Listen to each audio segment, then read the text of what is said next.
School അധികൃതരുടെ മാനസിക പീഡനത്തെ തുടർന്ന് ഓടനാവട്ടത്ത് വിദ്യാർത്ഥി ആത്മഹത്യയ്ക്ക് ശ്രമിച്ച ദാരുണമായ ഒരു വാർത്തയാണ് പുറത്തുവരുന്നത്. ആദിച്ചനല്ലൂർ സ്വദേശിയായ +2 വിദ്യാർത്ഥി അഭിനന്ദാണ് ആത്മഹത്യയ്ക്ക് ശ്രമിച്ചത്.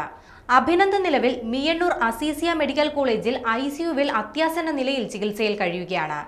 ഇന്നലെയാണ് സ്കൂൾ അധികൃതരുടെ മാനസിക പീഡനത്തെ തുടർന്ന് അഭിനന്ദ് ആത്മഹത്യയ്ക്ക് ശ്രമിച്ചത്.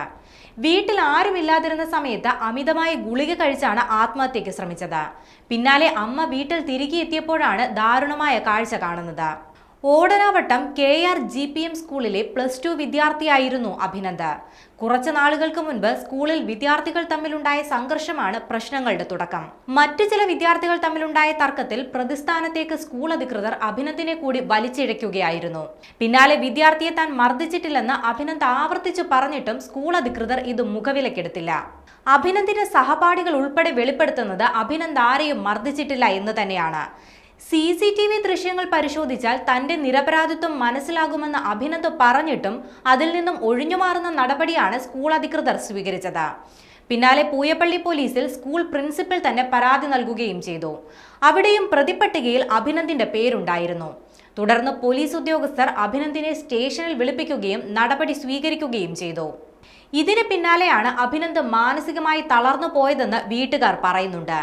ഈ സംഭവത്തിന് ശേഷം കുട്ടി ആരോടും മിണ്ടാനോ മര്യാദയ്ക്ക് ഭക്ഷണം കഴിക്കാനോ ഒന്നും തയ്യാറായില്ല. തുടർന്ന് സ്കൂളിൽ നിന്നും സസ്പെൻഡ് ചെയ്തതായും വീട്ടുകാർക്ക് അറിയിപ്പ് ലഭിച്ചു. ചെയ്യാത്ത കുറ്റത്തിന് പഴി കേൾക്കേണ്ടി വന്നതിൽ അഭിനന്ദ് മാനസികമായി വളരെ ബുദ്ധിമുട്ടിയിരുന്നുവെന്നാണ് വീട്ടുകാർ ആരോപിക്കുന്നത്. ഇതിന് പിന്നാലെയാണ് ഇന്നലെ ഉച്ചയോടെ അമിതമായി ഗുളികകൾ കഴിച്ച് അഭിനന്ദ് ആത്മഹത്യയ്ക്ക് ശ്രമിക്കുന്നത്. ബാങ്കിൽ പോയി മടങ്ങിയെത്തിയ അഭിനന്ദിന്റെ അമ്മ കാണുന്നത് അവശനിലയിൽ കിടക്കുന്ന അഭിനന്ദിനെ ആയിരുന്നു. തുടർന്ന് ഉടൻ തന്നെ അവർ ആശുപത്രിയിൽ പ്രവേശിപ്പിച്ചു. നിലവിൽ ഗുരുതരാവസ്ഥയിൽ ചികിത്സയിൽ തുടരുകയാണ് അഭിനന്ദ്. സ്കൂൾ അധികൃതരുടെ മാനസിക പീഡനം തന്നെയാണ് മകന്റെ ആത്മഹത്യാ ശ്രമത്തിന് കാരണമെന്ന് ഉറപ്പിച്ചു പറയുകയാണ് അഭിനന്ദിന്റെ വീട്ടുകാർ. നിലവിൽ സ്കൂൾ അധികൃതർക്കെതിരെ വീട്ടുകാർ പൂയപ്പള്ളി പോലീസിൽ പരാതി നൽകിയിട്ടുണ്ട്. കൂടാതെ വിദ്യാഭ്യാസ മന്ത്രിക്കും ശിശുക്ഷേമ വകുപ്പിനും പരാതി നൽകിയിട്ടുണ്ട്. കുറ്റം ചെയ്തിട്ടില്ല എന്ന് ആവർത്തിച്ചു പറയുമ്പോഴും എന്തിനാണ് അഭിനന്ദിനെ പ്രതിസ്ഥാനത്തേക്ക് വലിച്ചിടാൻ സ്കൂൾ അധികൃതർ ഇത്രയും ശ്രമം നടത്തിയതെന്ന ചോദ്യമാണ് ഇപ്പോൾ ഉയരുന്നത്. നിരന്തരമായ മാനസിക പീഡനം നശിപ്പിച്ചത് ഒരു വിദ്യാർത്ഥിയുടെ ജീവിതമാണ്. അതിന് സ്കൂൾ മാനേജ്മെന്റും അധ്യാപകരും ഒരുപോലെ ഉത്തരം പറയേണ്ടി വരും.